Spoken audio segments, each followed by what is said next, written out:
ऐसा जरूरी नहीं है कि तुम आंख बंद करके बैठोगे तो परमात्मा मिलेगा। ऐसा जरूरी नहीं है कि मंदिर में तुम नेत्र बंद करके बैठोगे तो भगवान मिलेगा। ऐसा जरूरी नहीं है कि किसी नदी के तट पर नेत्र बंद करके बैठोगे तो भगवान मिलेगा। ऐसा जरूरी नहीं है कि किसी तीर्थ में जाकर आंख बंद करके बैठ जाओगे तो भगवान मिलेगा। शिव महापुराण की कथा कहती है, आपकी आंखें भले खुली रहे पर इन नेत्रों से कुछ गलत ना हो जाए, उसका स्मरण ध्यान रखिए। शिव महापुराण कथा। नेत्र क्यों बंद करते हैं? तब करते समय, साधना करते समय नेत्र क्यों बंद कर सकते हैं? क्योंकि इसलिए बंद करते कि फालतू की चीजें ना दिखे। तो अपने मन पर संयम करो ना, अपनी इंद्रियों पर संयम करो। 5 कर्मेंद्री, 5 ज्ञानेंद्री और एक मन रूपी इंद्री को साधो ना,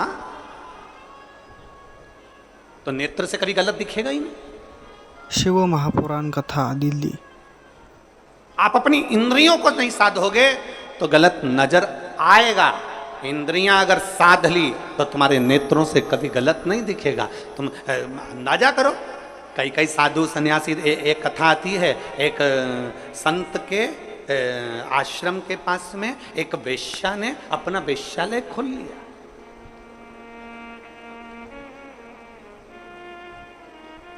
संत के आश्रम के पास एक वेश्या ने वेश्यालय खोला। अब वैश्या के यहाँ सब लोग जाने लगे, बहुत सारे लोग उसका नृत्य देखने के लिए, उसको देखने के लिए। बड़ी सुंदर भी थी, बड़े आनंद से जो आता था उसका सम्मान भी करती थी, बहुत आदर करती थी।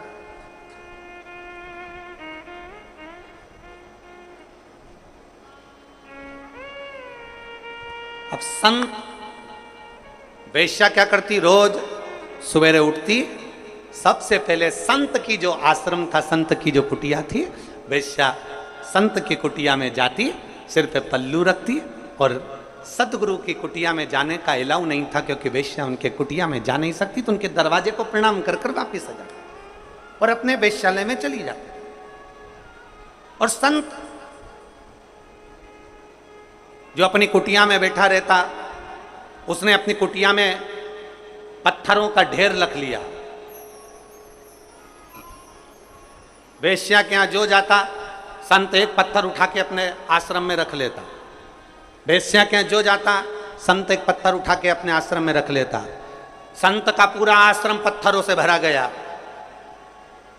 पूरा आश्रम पत्थरों से भरा गया।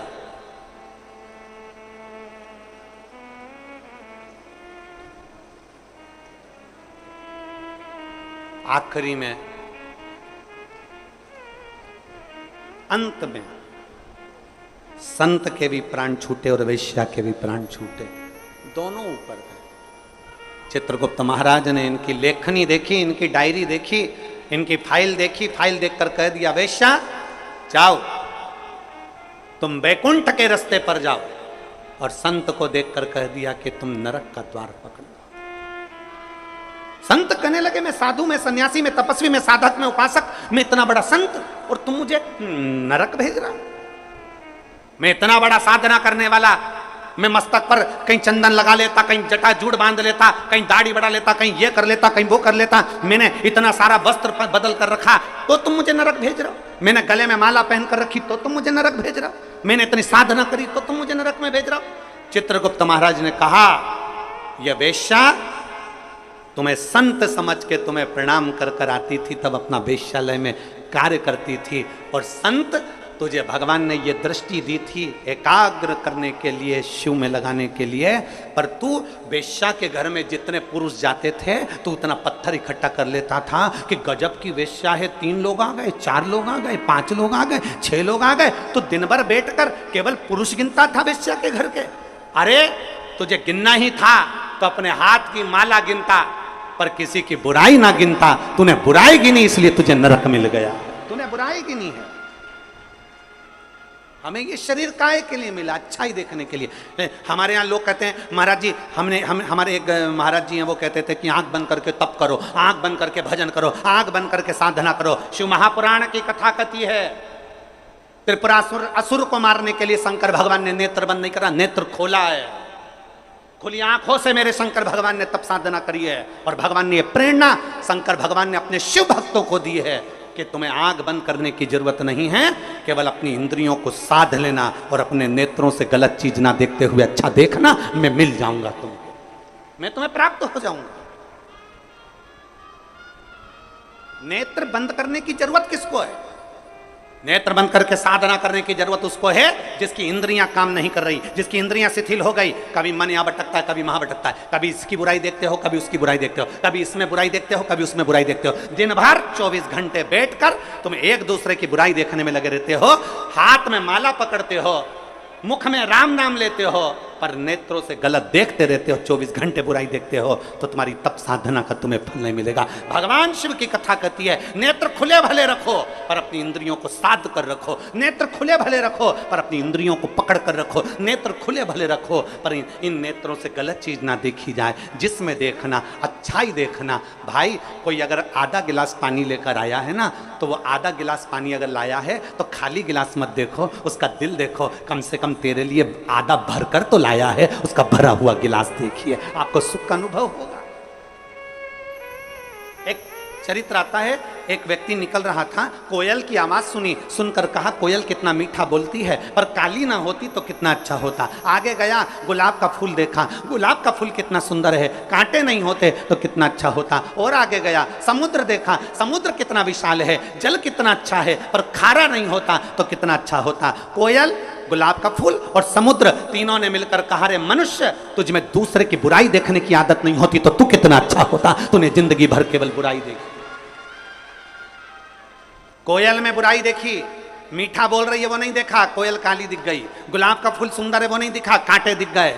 समुद्र अच्छा है वो नहीं दिखा, पर समुद्र का जल खारा दिख गया। हमने जिंदगी भर केवल बुराइयां ढूंढी है, केवल बुराइयां, कभी इसमें ढूंढते, कभी उसमें ढूंढते, कभी उसमें ढूंढते। जरा अपने अंदर झांक कर देखो कि हमारे भीतर कितनी बुराई भरी होगी। हम एक उंगली किसी पर उठाते हैं तो ये 3 उंगली हमारी ओर जाती है कि तुम अपने अंदर झांक कर देखो, उसमें एक गलती है, तुम में 3 गलतियां भरी पड़ी है। वो गलती हमारे भीतर की हमें झांकना।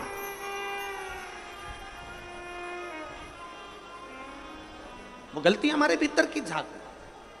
शिव जी कह रहे मैं खुली आंखों से तप करूंगा, नेत्र खोल लिए। शिव महापुराण की कथा कहती है 1000 वर्ष तक मेरे शंकर भगवान ने नेत्र बंद नहीं करे, 1000 वर्ष तक मेरे शिव नेत्र बंद नहीं करे, 1000 वर्ष तक मेरे ओघड़दानी मेरे शंभु नेत्र बंद नहीं करे। लग गए, आंखें झपकी नहीं, पलक झपकी नहीं, नेत्र खुले की खुले। 1000 वर्ष निकल गए, 1000 वर्ष, तब अघोर शस्त्र प्राप्त कर लिया और प्राप्त करते से ही भगवान शंकर ने अपने नेत्र को बंद किया। बंद करते से ही भगवान शंकर का जैसे ही नेत्र बंद हुआ, उससे एक बिंदु नीचे गिर गया। जब बहुत देर तक आंख खुली रहती है, बहुत देर तक आंख खुली रहती है, पलक नहीं झपकती, तब आंख में से एक आंसू गिर जाता है। शिव जी की आंख से वो आंसू गिरा। जो तप करा था, जो साधना करी थी, जो अघोर अस्त्र पाने के लिए सारी तप साधना करी थी, जिस अस्त्र के बल पर संपूर्ण ब्रह्मांड की रक्षा करी है, उस तप साधना के बल पर भगवान ने जैसे ही नेत्र बंद करा, बंद करते से शिव जी की आंख से एक आंसू गिर गया और जैसे ही वो आंसू गिरा, उससे एक वृक्ष उत्पन्न हो गया जिसका नाम रुद्राक्ष का वृक्ष हुआ। जो रुद्राक्ष, अब जरा ध्यान देना, रुद्राक्ष ऐसे ही नहीं उत्पन्न हो गया। हजारों वर्ष तक मेरे ओघड़दानी ने तप साधना करी और जब नेत्र बंद करे तब आंसू गिरा और उस आंसू से रुद्राक्ष पैदा हुआ है। उस अश्रु से, शिव के उन अश्रु से रुद्राक्ष उत्पन्न हुआ। इतने तप साधना का बल एक रुद्राक्ष में होता है, इतना तप साधना का बल एक रुद्राक्ष में होता है कि अघोर अस्त्र के बराबर, अघोर मंत्र के बराबर शिव का एक रुद्राक्ष होता है, अगर वो श्रेष्ठता से धारण किया। इसलिए सोमवार से ये वही जिस समय पर त्रिपुरासुर का वध करा था भगवान शंकर ने, और जिस रुद्राक्ष को भगवान ने प्रकट करा था, सोमवार से सोमवार तक की सावन के महीना था जब मेरे देव अधिदेव महादेव ने इस रुद्राक्ष को प्रकट किया था। आप सभी को रुद्राक्ष के प्रागट्य की भी बहुत बहुत बधाई, बहुत बहुत। रुद्राक्ष के प्रागट्य की एक कथा नहीं है, रुद्राक्ष के प्रागट्य की कई कथा है। रुद्राक्ष के जन्म की एक कथा नहीं, रुद्राक्ष के जन्म की अनेक कथा। पर भाग्यशाली हो आप जो 72 साल बाद ये जो सावन का महीना आया है, सोमवार से सोमवार तक का, कहते हैं इस सावन में जो सोमवार से सोमवार तक का सावन रहता है, सोमवार से शुरू सोमवार से विराम, अगर आपके घर में रुद्राक्ष है, आप रुद्राक्ष धारण करते हो या रुद्राक्ष अपने घर में रखते हो, तो उस रुद्राक्ष को छोटी सी कटोरी में रखकर या एक पात्र में रखकर 7 बार किसी भी अमावस पर, सावन में जो अमावस्या पड़ती है, ये सोमवार से सोमवार वाली सावन, इसके बाद वाले सावन का हम वर्णन नहीं कर रहा, हम इस सावन की बात कर रहे हैं। या तो अमावस, पूर्णिमा, त्रयोदशी, चतुर्दशी या प्रदोष, शिवरात्रि, अष्टमी, ये ऐसी तिथियां हैं जो सोमवार से सोमवार तक का जो सावन होता है, सावन में कटोरी में रखकर, प्लेट में रखकर, थाली में रखकर 7 बार अपने घर में अगर रुद्राक्ष है तो उसको बलवान बनाने के लिए इसी सावन के महीने में 7 बार तो जल, 5 बार दूध गौ माता का और 2 बार गाय का घी उस रुद्राक्ष पर लेपित करना चाहिए। और फिर उस रुद्राक्ष को धूप बत्ती हो या घर में गूगल की धूप हो, वो धूप बत्ती से उस रुद्राक्ष को सिद्ध कर लेना चाहिए। कुछ नहीं आता ना, शिव का नाम लो, श्री शिवाय नमस्तुभ्यं बोलो और उस रुद्राक्ष का स्पर्श कर कर अपने गले में धारण करते हो तो गले में, पूजन में रखते हो तो पूजन में, या किसी कार्य सिद्धि के लिए रखते हो तो कार्य सिद्धि के लिए। अगर ये सोमवार से चालू होने वाले सावन को, सोमवार से विराम होने वाले सावन में अगर हम सिद्ध कर लेते हैं तो वो रुद्राक्ष हमारे जीवन का सबसे श्रेष्ठ रुद्राक्ष हो जाता है, सर्वश्रेष्ठ।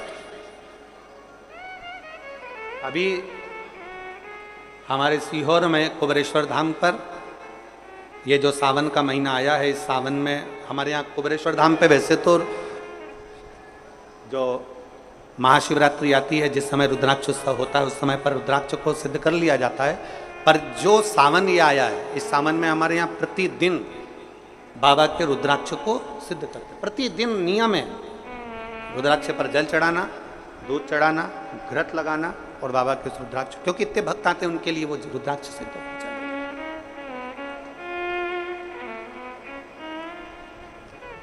इसी सावन में 4 मुखी 3 रुद्राक्ष, कितने? 4 मुखी कितने? 3। 5 मुखी रुद्राक्ष 3 और 6 मुखी रुद्राक्ष 3।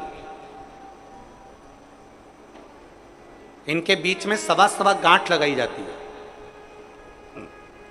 4 रुद्राक्ष कितने? जल्दी बोलो। 4 मुखी रुद्राक्ष कितने? 3। 5 मुखी रुद्राक्ष कितने? 3। 6 मुखी रुद्राक्ष कितने? 3। इनके बीच में 1.25 गांठ लगाई जाती है। मतलब एक गांठ पूरी लगाई जाती है, फिर आधी गांठ लगाकर फिर रुद्राक्ष को डाला जाता है लाल धागे में, फिर 1.25 गांठ ऐसी चलती है। 9 रुद्राक्ष होते हैं कुल टोटल। अगर ये 9 रुद्राक्ष को शंकर भगवान के शिवलिंग के पास में रखकर, ये सावन, इसको अन्य सावन में नहीं कर सकते, केवल इसी सावन भगवान शिव के मंदिर में शिवलिंग के पास उसको रखकर 7 लोटा जल, 5 बार दूध और 2 बार घृत अगर लेपन कर दिया जाता है उस माला को, और उसी माला को हम बेलपत्री के पेड़ के नीचे बैठकर अपने गले में अगर धारण कर लेते हैं तो दुनिया का ऐसा कोई कार्य नहीं जो तुम्हारे लिए हो नहीं, पक्के में होकर ही मानता है। उस रुद्राक्ष का इतना महत्व, ये तुम जो सहज में सुन रहे हो ना, हम फिर कहेंगे दया सिंह, जो हम फिर दया सिंह जी को धन्यवाद देंगे कि ये जो सावन के महीने की कथा लिए दया सिंह जी, ये साधारण नहीं है। दुनिया के लोग भले इसको सहजता में रख लें। 27 जुलाई 1953 में ये सावन आया था, उसके बाद 2024 में ये सावन आया है। लोग तरसते हैं इस सावन के लिए कि इसमें हमें रुद्राक्ष को सिद्ध करना है, हमें इसमें बेलपत्र का पान करना है, इसमें हम जो मांगेंगे हमारा बाबा कृपा करने के लिए तत्पर रहता है। ये वो रुद्राक्ष का आनंद पाते। मैं धन्यवाद देता हूं दया सिंह जी आपको बहुत बहुत, और पूरी समिति को, बोलबम सेवा कल्याण समिति को धन्यवाद देता हूं। और जितने भिलाई वासी इस कथा को सुन रहे हैं, भले तुम्हें छाता लगाकर बैठना पड़े, भले तुम्हें पन्नी लगाकर बैठना पड़े, पर अगर 1 मिनट भी आप कथा का रिस्पॉन्स कर रहे हो, टीवी के सामने, मोबाइल के सामने अगर सुन रहे हो, तो सहज मत समझना क्या फल मिलेगा। हम तो कहते हैं कि 3 महीने में मिलता है, हम तुमको कहीं नहीं जा रहे, 1 महीना तुम्हारे इसी छत्तीसगढ़ में है, हम 1 महीने में फल देखना प्रारंभ करेंगे, प्रयास करेंगे। आप उस सावन की महत्वता तो जानो, शिव नाम की महत्वता तो जानो।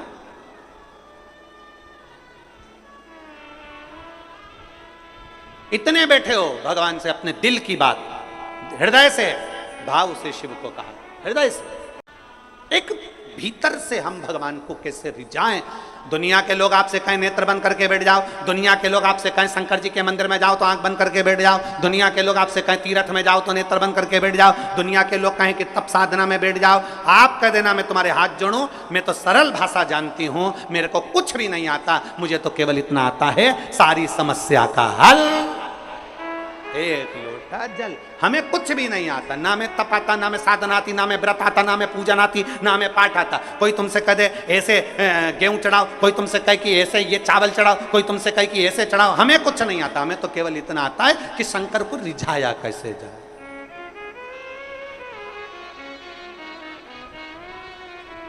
हम भगवान शिव को किस तरह से रिझा, और फिर निवेदन करूंगा जितनी सरलता से, जितनी सहजता से आप शिव को रिझाओगे उतनी सरलता से शिव रिझता है, उतनी सरल।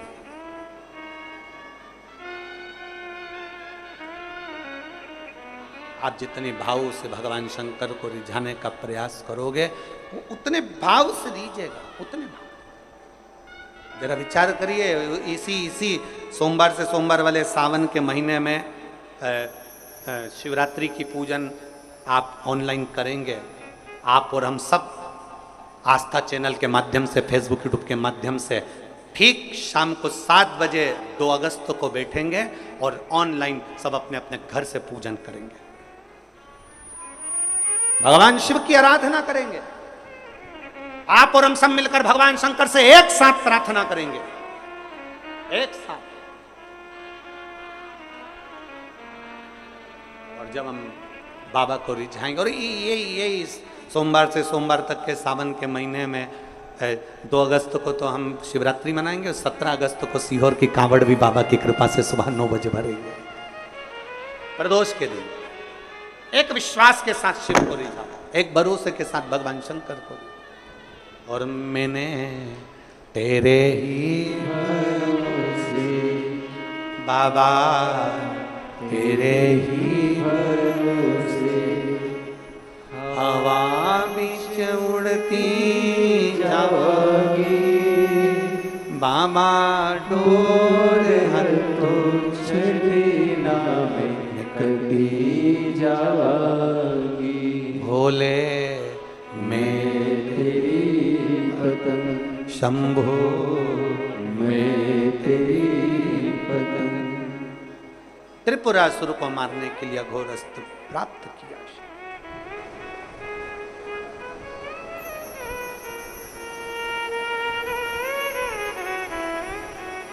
एक रुद्राक्ष में अघोर अस्त्र का, पाशुपत्य अस्त्र का, दुनिया के जितने अस्त्र शस्त्र होते हैं सबका बल एक रुद्राक्ष में होता है, सबका बल एक रुद्राक्ष के अंदर होता है।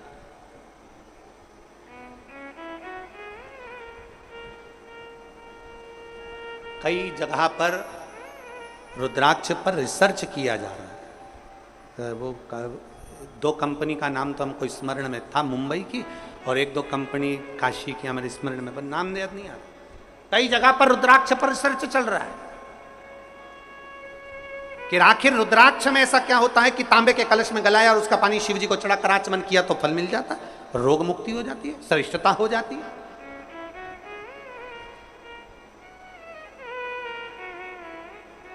उस रुद्राक्ष में ये सब बल क्या आया?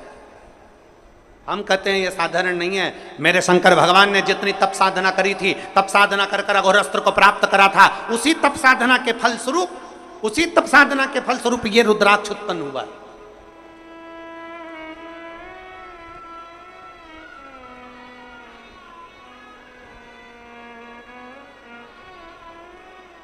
जैसे शिव मंदिर में जैसे आप लोग जाते होंगे शंकर जी के मंदिर में, तो ये तो शिवलिंग हो गया, ये जलाधारी हो गई, ये जलाधारी है, ये शिवलिंग है।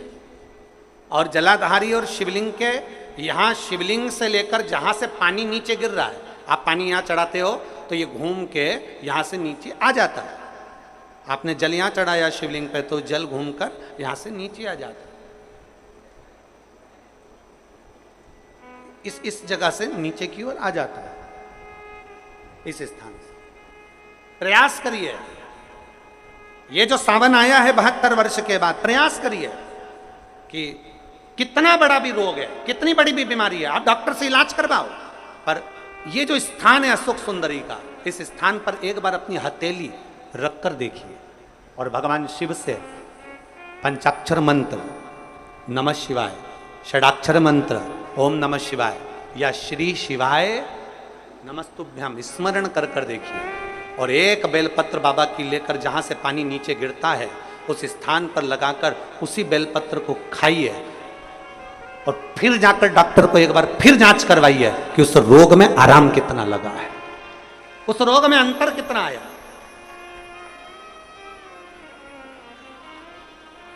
वो सहजता नहीं महाराज, वो शिव है, शिव ओघड़दानी है महाराज, ओघड़दानी।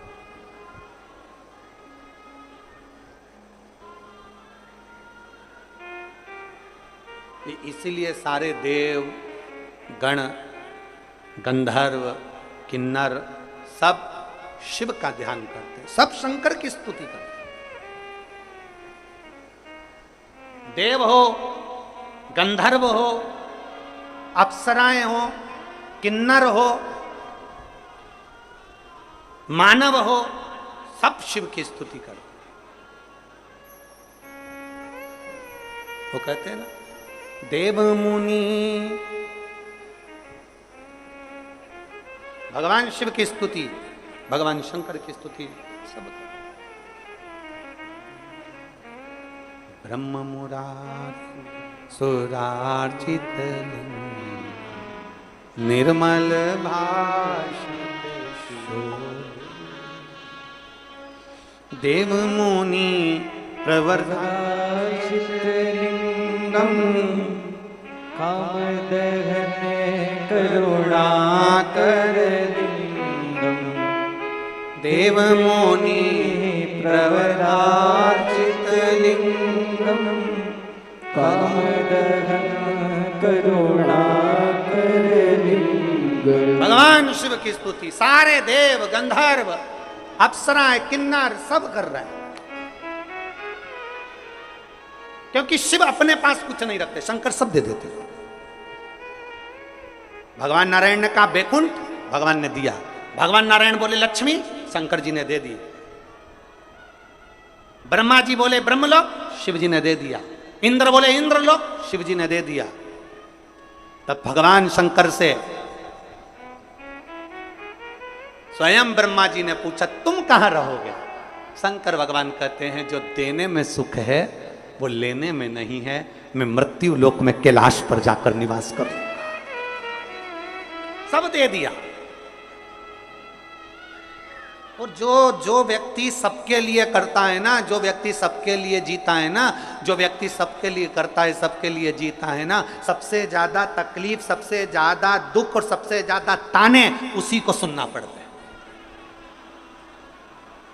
जो सबके लिए करता है ना उसी को सुनना पड़ेगा। जो सबके लिए करता है ना उसी के ऊपर उंगली उठती है। जो सबके लिए करता है ना उसी के लिए लोग गालियां देते हैं। जो सबके लिए करता है ना उसके लिए लोग आक्षेप अपशब्द कहते हैं। जो कुछ भी नहीं करता ना लोग उसको अच्छा मानते हैं, कितना बढ़िया बेचारा, कितना बढ़िया बेचारा, क्योंकि वो कुछ करता ही नहीं है ना।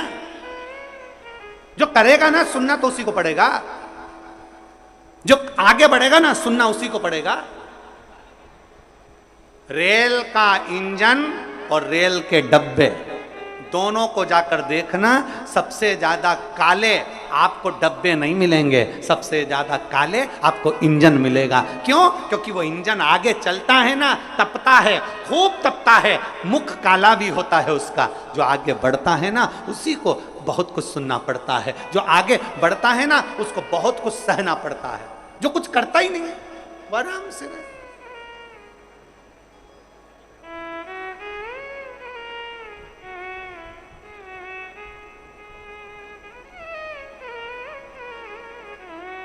आज पूरे भारत के एक एक शंकर जी के मंदिर में लोग एक लोटा जल चढ़ाने जाते हैं। पूरे भारत के क्या, पूरे विश्व के शिव मंदिरों में ताले हट गए और लोग शिव मंदिर में जाकर एक एक लोटा जल चढ़ाने लगे।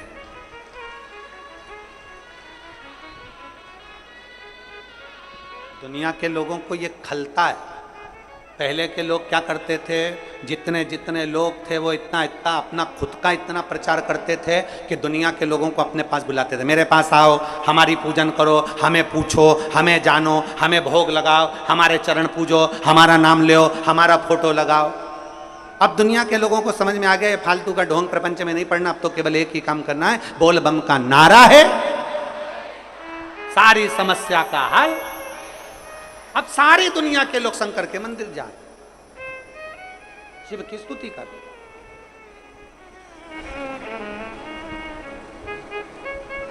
अब लोग बड़े वो फोटो में थोड़ा बहुत, अब फोटो में तो दुनिया कैसी भी दिख जाए, वो कहते हैं ना,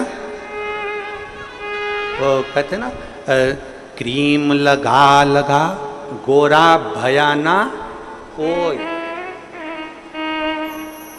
क्रीम लगा लगाए, बोलो बोलो जम के, क्रीम लगाए लगाए गोरा भयाना कोई, मोबाइल से फोटो खींचा फिर काला रहा ना कोई।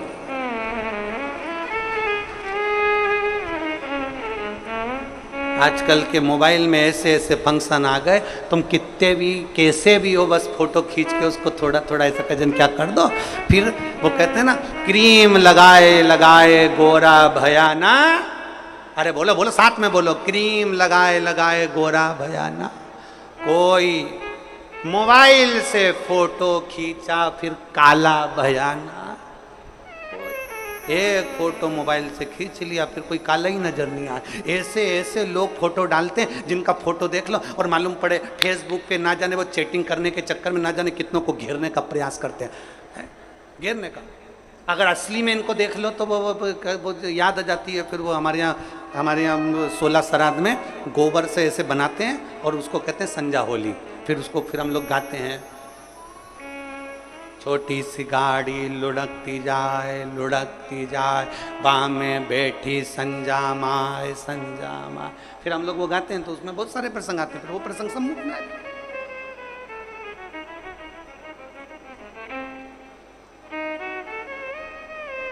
क्या मतलब?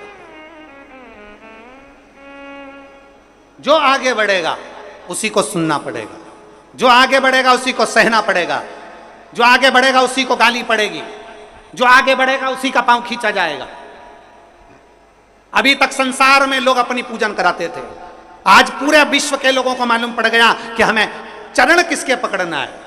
विश्व के लोगों को मालूम पड़ गया जिसके आचरण अच्छे हैं उसी के चरण पकड़ना है, इसलिए हमें शंकर का दरवाजा पकड़ा है। कथा कहती है एक विश्वास, एक भरोसा शिव के करीब में लेकर आता है, शिव से दूर नहीं करता। कपड़ा टांगने के लिए घर में कील ठोकते हैं, बोलो तो जम के ठोकते हैं। अब तुमने यहाँ कील लगाई, वहां पर अंदर वो नहीं जा रही है, बहुत ठोका तुमने, फिर तुमने क्या करा, स्थान चेंज करा, जगह चेंज करा, फिर वापिस कील को ठोका, फिर ठोका, फिर नहीं गई, फिर वापिस तुमने कील को ठोका, कील टेढ़ी हो गई, जा नहीं रही है, फिर तुमने फिर प्रयास, आखिरी में फिर एक कहीं ऐसी जगह मिल जाती है जहां ठोका और वो कील चली गई, कपड़े टांग,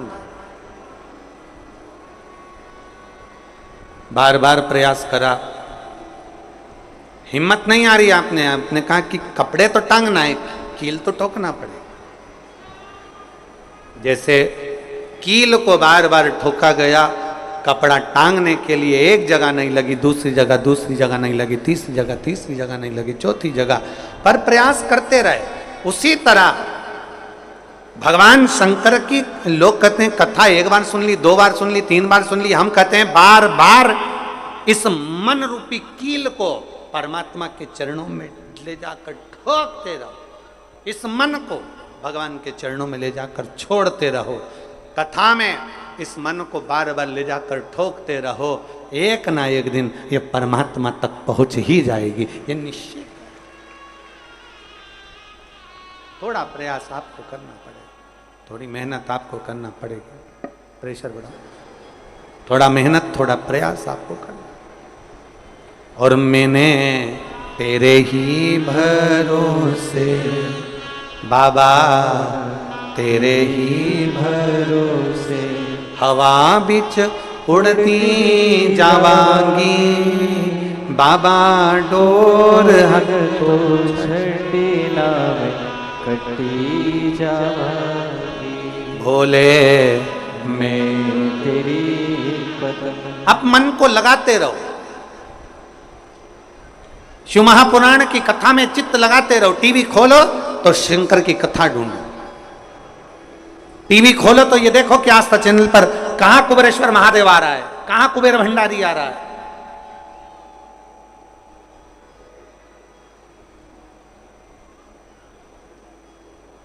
मन को इधर उधर ना मोड़ो। जैसे एक व्यक्ति ने अपनी गाड़ी से 25 लोगों को उड़ा दिया।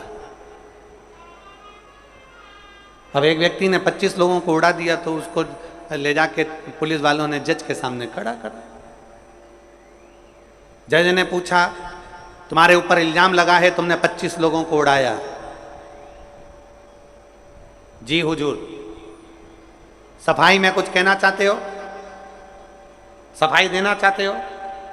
उसने कहा, हुजूर मैं गाड़ी चला रहा था, मेरा ब्रेक फेल हो गया था, तो एक तरफ 2 लोग जा रहे थे, एक तरफ पूरी बारात जा रही थी। अब आप बताओ हुजूर जज साहब, मुझे गाड़ी का हैंडल कहां घुमाना था? जज साहब ने कहा 25 लोगों से तो अच्छा था कि 2 लोगों पर गाड़ी चढ़ाता, 2 लोगों को उड़ा देता, पर 25 क्यों उड़ाए तूने? जज साहब आप बिल्कुल सत्य कह रहे हो, मैंने अपना हैंडल 2 लोगों की ओर ही घुमाया था, पर वो बारात में घुस गए थे। मैंने तो 2 के लिए ही हैंडल घुमाया था, पर वो बारात में घुस गए। हम भी ऐसे ही हैं, हमें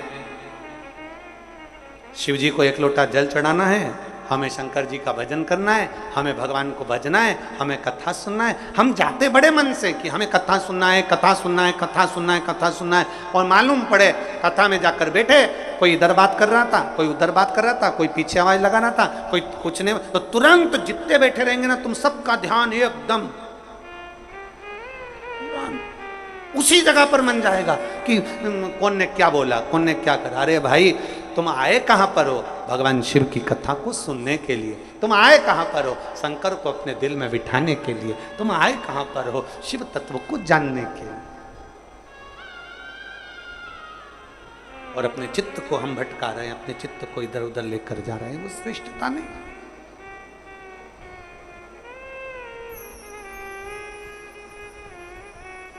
जिस समय पर ब्रह्मा जी ने सृष्टि की रचना करी,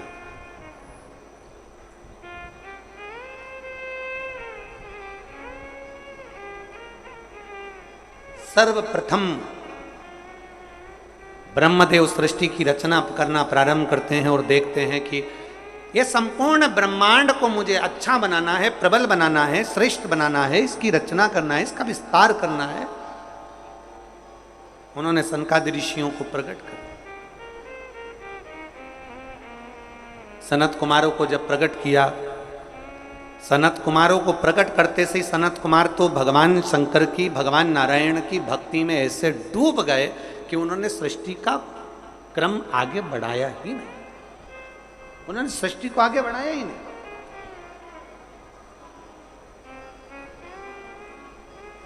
अब ब्रह्मा जी के मन में बड़ा दुख हुआ। ब्रह्मदेव के हृदय में बड़ा बड़ा दुख हुआ ब्रह्मा जी को।